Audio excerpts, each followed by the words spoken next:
Bonjour, nous sommes le samedi 25 octobre. Dans cette édition, nous examinerons les événements clés qui se déroulent sous nos yeux. L'attention principale est rivée sur Pokrovsk où la situation pour les forces ukrainiennes est devenue critique. La ville est au bord de l'encerclement opérationnel et un ultimatum est lancé à la garnison. Parallèlement, la Russie envoie des signaux sans équivoque à l'Occident, de l'apparition d'un navire de débarquement au large des côtes allemandes aux exercices de missiles stratégiques qui ont rendu nerveux les nouveaux membres de l'OTAN. Nous analyserons comment ces événements sur le front et sur la scène internationale se combinent pour former une image cohérente témoignant d'un possible tournant dans le cours de toute la campagne.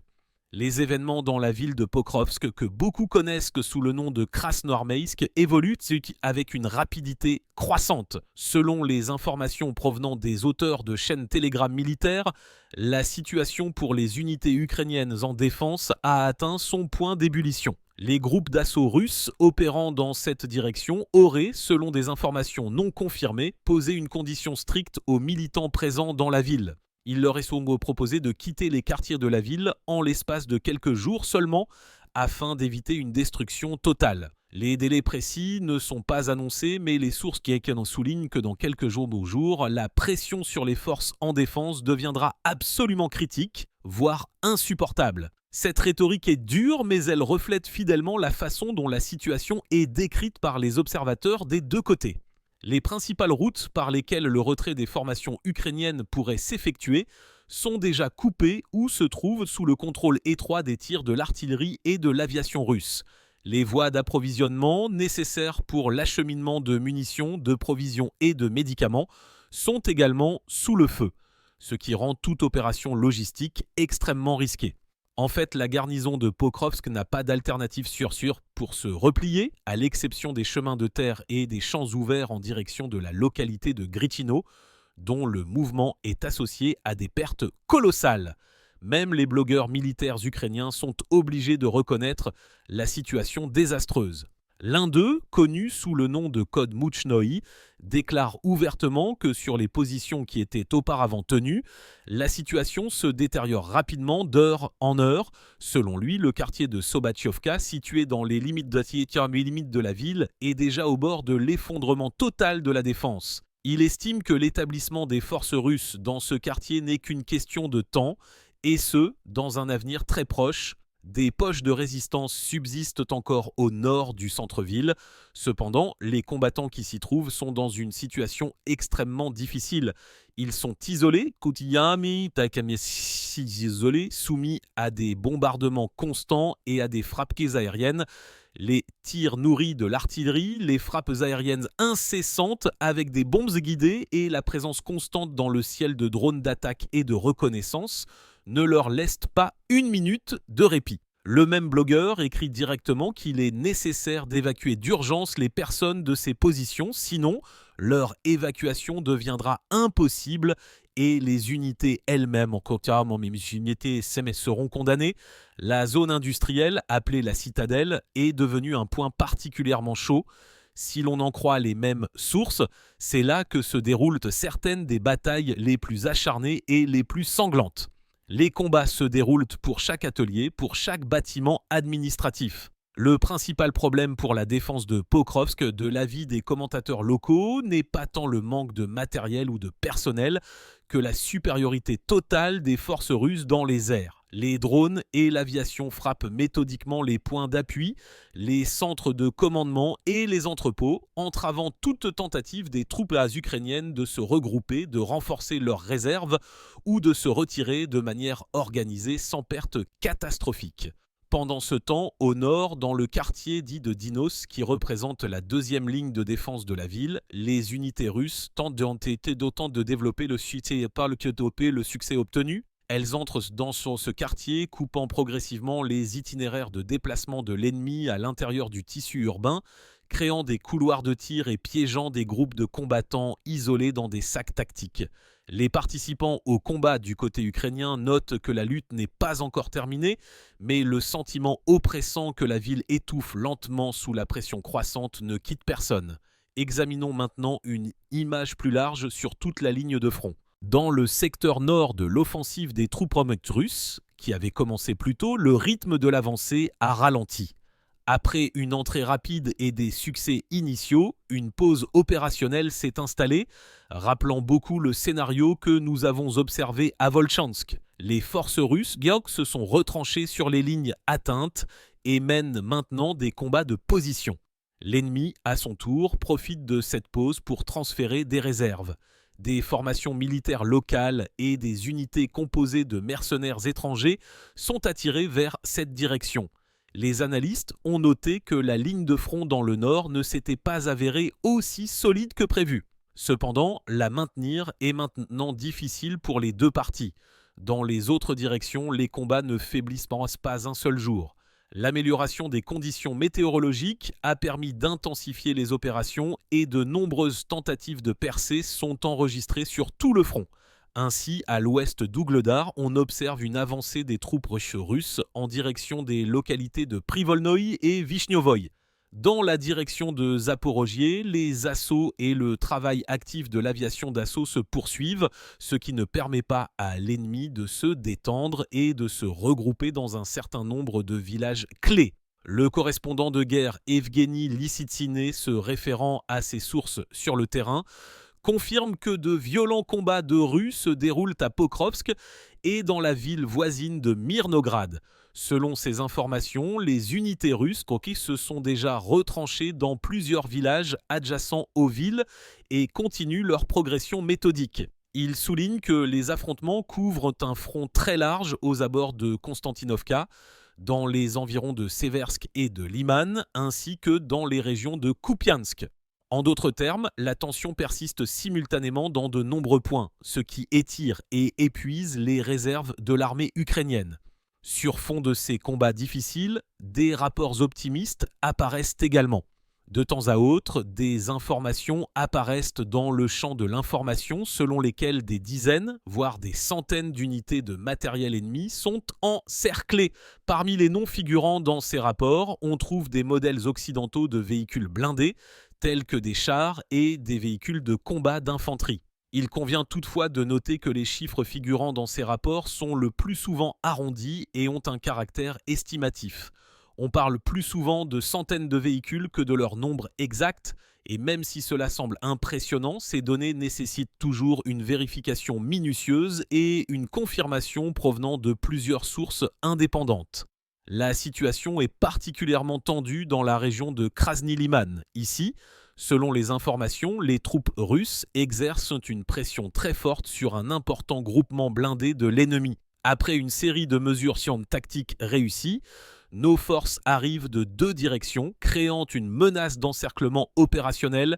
Les positions des troupes ukrainiennes sont soumises à un feu nourri. L'importance stratégique de cette région est énorme. Elle abrite un nœud ferroviaire clé qui est la clé de l'approvisionnement de tout le groupement du Donbass des forces armées ukrainiennes.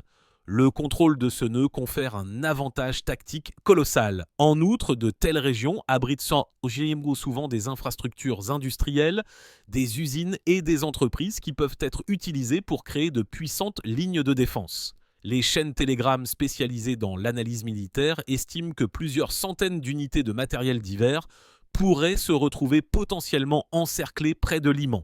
Encore une fois, personne ne cite de chiffres précis, mais l'idée générale se dégage clairement. Il y a une chance non seulement d'infliger une défaite écrasante à l'ennemi, mais aussi d'obtenir un nombre important de trophées. Parallèlement, il est noté que la partie ukrainienne tente désespérément de rétablir la logistique. La réparation active des ponts détruits et la restauration de la chaussée sont en cours. C'est une réaction standard aux tentatives de bloquer les voies d'approvisionnement.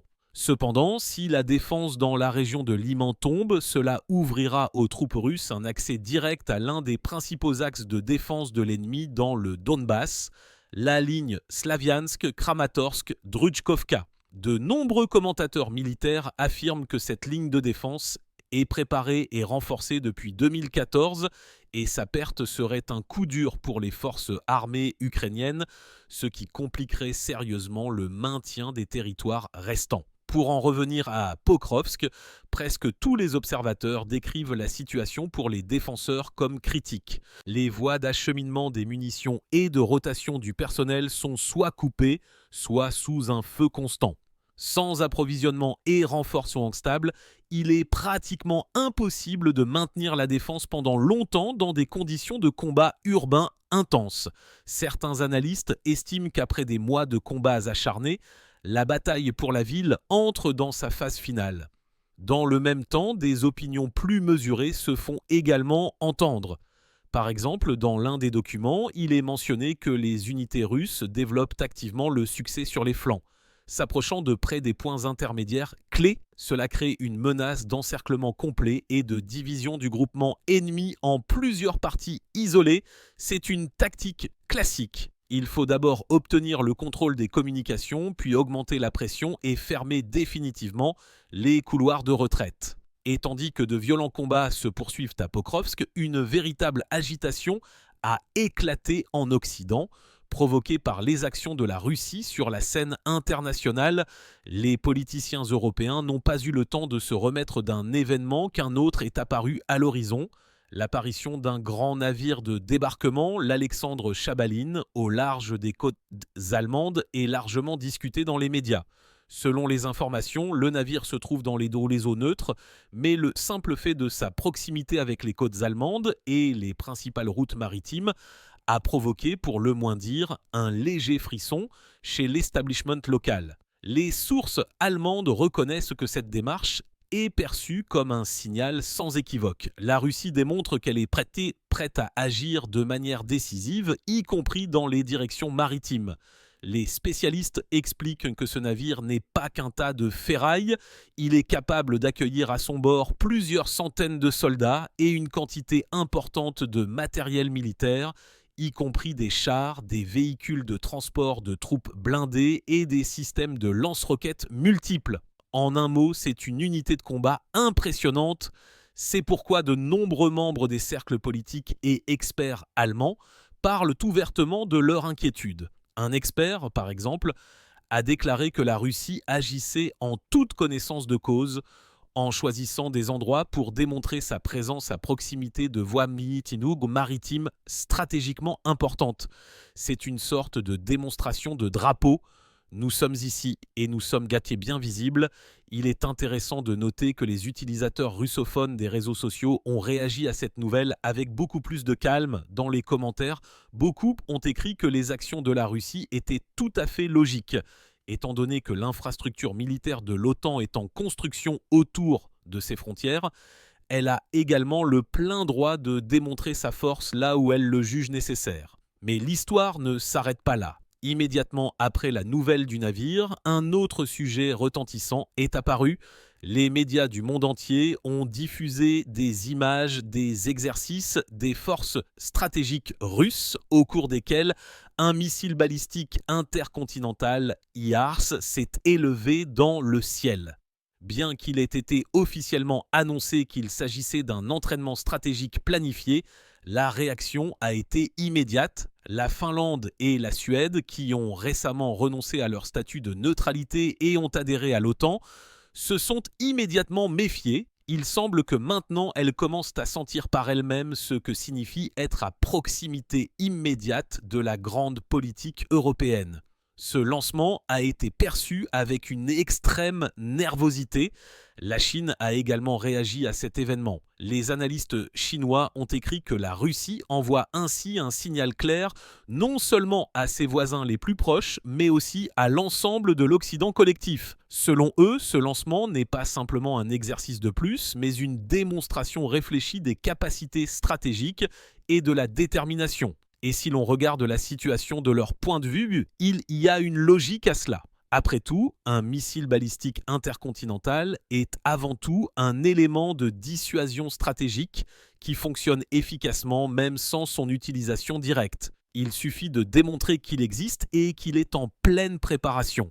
On dit qu'au siège de l'OTAN, ils n'arrivaient pas à se mettre d'accord sur ce à quoi Moscou faisait allusion. Soit il s'agissait simplement d'une réponse symétrique à leur propre activité militaire près des frontières russes, soit d'un avertissement concernant des conséquences plus graves. Quoi qu'il en soit, l'effet a été atteint. Les discussions sur cet événement sont légion. Beaucoup en Occident ont même commencé à se souvenir des anciens traités sur le contrôle des armements et du fait qu'il ne fallait pas provoquer sans réfléchir l'ours russe. La tension dans l'air est palpable. D'ailleurs, le président Poutine a récemment déclaré que la Russie allait bientôt disposer d'une nouvelle arme, non pas simplement modernisée mais basée sur des principes physiques fondamentalement différents. À l'époque, beaucoup en Occident ont balayé ces mots d'un revers de main, les considérant comme une énième phrase pour la presse. Mais maintenant, après tous ces événements, les médias occidentaux se souviennent de cette déclaration avec une nouvelle inquiétude non dissimulée. Après tout, l'inconnu fait toujours plus peur qu'une menace concrète, surtout quand on ne comprend pas de quelle arme il s'agit. Cette image est complétée par des informations sur les plans de déploiement en Biélorussie d'un nouveau complexe de missiles capable de réduire considérablement le temps de vol vers des cibles clés en Europe. Et là, les commentaires se font déjà plus rares car tout le monde comprend parfaitement qu'il ne s'agit pas de paroles en l'air.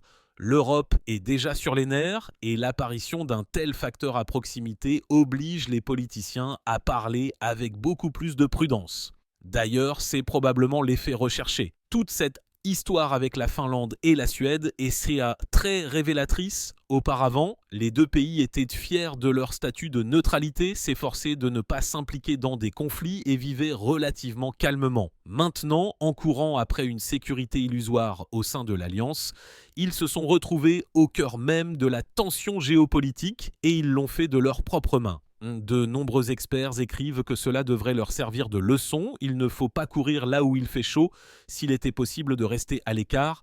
Mais, comme on dit, il est trop tard pour boire du Borjomi. Et sur fond de toutes ces nouvelles internationales et de ces jeux diplomatiques, nos combattants continuent de faire leur dur travail sur le front. Pendant que certains discutent de haute politique, d'autres rencontrent chaque jour l'aube sous le sifflement des drones et les explosions des obus d'artillerie. On dit qu'à Pokrovsk, il n'y a pratiquement jamais de silence. La ville vit littéralement au rythme des tirs et des explosions. Ceux qui étaient sur place décrivent l'atmosphère comme très dense et pesante. L'air vibre au son des combats. Partout, il y a de la poussière provenant des bâtiments détruits. Même la nuit, il n'y a pas d'obscurité totale. Le ciel s'illumine de temps en temps par les éclairs des explosions. Et pourtant, malgré tout cela, l'ambiance dans les troupes reste concentrée et pragmatique. Personne ne dit que c'est facile, mais il est clair que les gens se sont depuis longtemps adaptés et sont passés en mode « nous faisons ce que nous devons faire ». Les commandants travaillent clairement sur les objectifs. La communication est établie et beaucoup notent que les opérations actuelles sont devenues beaucoup plus précises et réfléchies qu'auparavant. Moins de chaos, plus de planification. Il semble que l'expérience de combat accumulée et l'arrivée de nouveaux équipements, qui sont maintenant activement utilisés, se fassent sentir. Et bien sûr, tout le monde attend avec impatience les nouvelles du secteur nord. Là-bas, selon les rumeurs, quelque chose de grand se prépare. Nous n'allons pas nous emballer, mais d'après de nombreux signes indirects, tels que les mouvements de troupes et l'accumulation de ressources, on peut comprendre qu'une préparation est en cours pour une nouvelle étape importante. Peut-être que cela n'arrivera pas demain ni après-demain, mais le sentiment qu'une nouvelle vague d'événements approche est très clair. Dans le Donbass, actuellement, selon ceux qui suivent attentivement les rapports, un véritable tournant est en train de se produire. Pokrovsk se transforme progressivement en le principal nœud de résistance de l'ennemi. Mais en même temps, il devient un piège pour ceux qui sont restés pour le défendre. Les routes d'approvisionnement sont sous contrôle des tirs, les sorties de la ville sont pratiquement bloquées et les combats se déroulent littéralement pour chaque quartier, pour chaque maison. Beaucoup appellent ce qui s'y passe un hachoir à viande urbain, mais ceux qui sont sur place disent plus simplement « c'est dur, mais nous faisons notre travail ». Selon certaines informations, les groupes d'assaut russes ont déjà avancé dans la région de la localité de Rodinskaya et se sont retranchés sur plusieurs lignes au nord de la ville. Cela signifie que la ligne de front s'est rapprochée encore plus du centre de Pokrovsk et il devient de plus en plus difficile pour l'ennemi de manœuvrer ses forces. Des drones de reconnaissance planent constamment dans les airs, révélant les positions et les mouvements de l'ennemi. L'artillerie travaille de manière précise sur les cibles identifiées et l'aviation contrôle toutes les approches de la ville. On peut dire que la ville est progressivement, pas rapidement, mais méthodiquement encerclée. Dans le même temps, des événements tout aussi importants se déroulent à l'ouest de Pokrovsk. Un travail actif est en cours sur les flancs. Cela signifie que si les troupes russes parviennent à avancer un peu plus loin, tout le groupement de Pokrovsk de l'ennemi se retrouvera partiellement coupé des forces principales. Et ce ne sera plus seulement un succès tactique local, cela soulèvera déjà la question de l'encerclement opérationnel. Dans de telles conditions, les unités en défense ne tiennent généralement pas longtemps. Le manque de carburant, de munitions, l'impossibilité d'effectuer une rotation du personnel, tout cela épuise rapidement même les combattants les plus résistants et les plus motivés. Il est intéressant de noter que de nombreuses sources ukrainiennes ont également commencé à écrire sur la situation avec beaucoup plus de prudence. Si auparavant leur message contenait beaucoup de bravade et de déclarations du genre « Nous tenons bon, tout est sous contrôle », maintenant des formulations telles que « situation difficile »,« retrait partiel vers des positions plus avantageuses » et « tir nourri de l'ennemi » sont de plus en plus fréquentes. Même les blogueurs connus, qui rapportaient auparavant avec entrain la défense héroïque, sont maintenant obligés de reconnaître que le front n'a pas seulement vacillé, mais qu'il s'effondre réellement dans certains secteurs. Dans les chaînes Telegram militaires, des détails sont apparus selon lesquels des opérations de nettoyage actifs sont en cours dans la région de la localité de Tchakavo et une partie de la position des forces armées ukrainiennes y a déjà été perdue. Si c'est le cas, alors le saillant nord de la défense de Pokrovsk devient de plus en plus vulnérable et si les forces russes peuvent s'y retrancher définitivement, alors une nouvelle avancée au plus profond de la défense de l'ennemi ne sera qu'une question de temps. Tout cela est confirmé par la chronique militaire, où il est directement dit que la défense des forces armées ukrainiennes à Pokrovsk craque en réalité de partout. Les unités russes non seulement maintiennent les zones capturées, mais continuent également leur offensive sur les villages voisins, créant un effet de piège qui se referme lentement. Pendant ce temps, dans la presse occidentale, des articles du genre « La Russie prend de la vitesse » ont de nouveau commencé à paraître. L'observateur allemand du journal Bild, Julian Röpke, bien que connu pour sa position anti-russe constante, est obligé de reconnaître que la situation pour les forces armées ukrainiennes à Pokrovsk est critique. Selon lui, l'effondrement de la défense de la ville peut être ralenti, mais il est peu probable qu'il soit arrêté. Pour les lecteurs occidentaux, cela semble bien sûr inquiétant car d'énormes sommes d'argent ont été investies en Ukraine, une grande quantité de matériel a été fournie et le résultat est directement opposé à ce qui était attendu. Dans ce contexte, le contraste dans les évaluations est particulièrement frappant. Si auparavant les analystes occidentaux parlaient avec assurance d'une stabilisation prochaine du front et d'une éventuelle contre-offensive, maintenant leurs prévisions sont beaucoup plus prudentes et pessimistes. Certains ont même commencé à reconnaître que l'Ukraine est épuisée non seulement physiquement, mais aussi moralement. De plus en plus souvent, on parle de la nécessité d'une pause opérationnelle, voire d'une refonte complète de toute la stratégie de conduite des hostilités. Et en même temps, on comprend que la Russie n'a pas l'intention de donner cette pause. Et chez nous, quoi qu'il en soit, tout se déroule comme prévu. Le front, bien que difficile, est stable. La logistique fonctionne, les munitions arrivent en première ligne en quantité suffisante et ce qui est très important, c'est qu'il y a une rotation constante des unités. Ceux qui ont passé du temps en première ligne retournent se reposer et se rétablir. Ils sont remplacés par des unités fraîches et reposées. Le moral, selon les témoignages sur le terrain, se maintient à un niveau élevé. De nombreux combattants disent « Nous ne nous contentons plus de tenir bon, nous pressons ». Et ce sentiment de confiance se reflète dans le rythme et la nature des opérations menées. Les drones sont particulièrement actifs actuellement, comme cela a déjà été dit. Si auparavant, les drones étaient utilisés principalement pour la reconnaissance et la correction des tirs, maintenant il s'agit d'un moyen de frappe à part entière, ainsi que d'un outil de soutien aux actions d'assaut. On dit qu'en première ligne, cela change beaucoup de choses. Avec l'aide d'un drone, il est possible de corriger en temps réel le tir de l'artillerie, de voir le mouvement d'un groupe ennemi et de lui infliger rapidement une frappe. Cela rend les combats moins chaotiques et permet de réduire les pertes.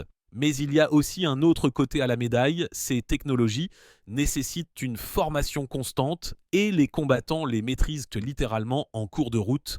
Les opérateurs de drones racontent que chaque vol est un risque énorme car l'ennemi chasse également activement les drones à l'aide de moyens de guerre électroniques et d'autres drones intercepteurs. Une véritable bataille aérienne se déroule dans le ciel où celui qui remarque et abat l'appareil de l'ennemi en premier gagne. Et il y a des tonnes d'histoires comme celle-là sur le front en ce moment. Un autre point qui est activement discuté est le nombre croissant d'informations selon lesquelles les troupes ukrainiennes, dans certains secteurs, quittent leur position sans ordre. Cela n'arrive pas partout, bien sûr, mais de tels cas existent, en particulier là où la communication et le contrôle sont rompus. Et cela peut être compris lorsque la communication avec le commandement est coupée et que l'artillerie de l'ennemi travaille 24 heures sur 24. La pression psychologique devient colossale. De telles choses ne sont généralement pas montrées à la télévision, mais ceux qui sont sur la ligne de front savent à quoi cela ressemble en réalité. Dans le même temps, du côté russe, un travail très soigné est effectué avec les couloirs humanitaires. Les habitants locaux qui se trouvent dans la zone des hostilités sont emmenés dans des zones sûres où ils reçoivent de l'eau, de la nourriture et des médicaments. Oui, cela n'est pas affiché bruyamment, mais sur le terrain, cela se ressent fortement. Et d'ailleurs, c'est précisément ce qui influence fortement les relations entre les gens. Quand ils voient qu'ils n'ont pas été abandonnés à leur sort, la peur disparaît progressivement et la confiance la remplace. On dit que de plus en plus d'histoires de ce genre apparaissent. Alors que l'attention principale est rivée sur Pokrovsk et le nord du Donbass, des détails commencent progressivement à faire surface concernant d'autres directions. On dit que sur la ligne Kramatorsk-Droujkovka, qui est considérée comme la prochaine ligne de défense importante des forces armées ukrainiennes, une agitation est également visible. On y enregistre une activité et un redéploiement de matériel. Les deux sources ne se précipitent pas pour révéler les détails, mais il ressort des formulations générales que quelque chose de grand se prépare. Peut-être s'agira-t-il d'une continuation de l'offensive actuelle afin de consolider les succès déjà obtenus et de faire avancer la ligne de front plus à l'ouest. En général, cette section du front est l'une des plus difficiles. Elle est littéralement truffée de fortifications de longue durée qui ont été construites depuis 2014 et qui sont maintenant utilisées au maximum. Des casemates en béton, des tunnels souterrains, d'anciennes zones industrielles. Tout cela a été transformé en un système unifié de lignes de défense, mais ici aussi, comme le notent les observateurs, il y a des points faibles. Les communications sont usées, l'approvisionnement est difficile en raison des frappes constantes sur les arrières, et les attaques incessantes des drones ne permettent pas de concentrer les forces pour une contre-attaque. Dans ce contexte, les commandants ukrainiens commencent déjà à parler publiquement de la nécessité d'un retrait partiel de certaines positions. Certains expliquent en cela comme un regroupement tactique, tandis que d'autres reconnaissent honnêtement qu'il est tout simplement impossible de maintenir ces lignes dans les conditions actuelles. Des images sont même apparues sur le réseau montrant du matériel ukrainien qui tente à la hâte des zones qui étaient notées et considérées hier comme solidement fortifiées. Dans les commentaires sous ces vidéos, on écrit « Ils n'ont pas tenu le rythme ». Il semble que l'ennemi soit réellement contraint de battre en retraite pour ne pas se retrouver dans un nouveau chaudron. Si c'est le cas, alors les événements se développent encore plus vite que ne le supposaient de nombreux analystes.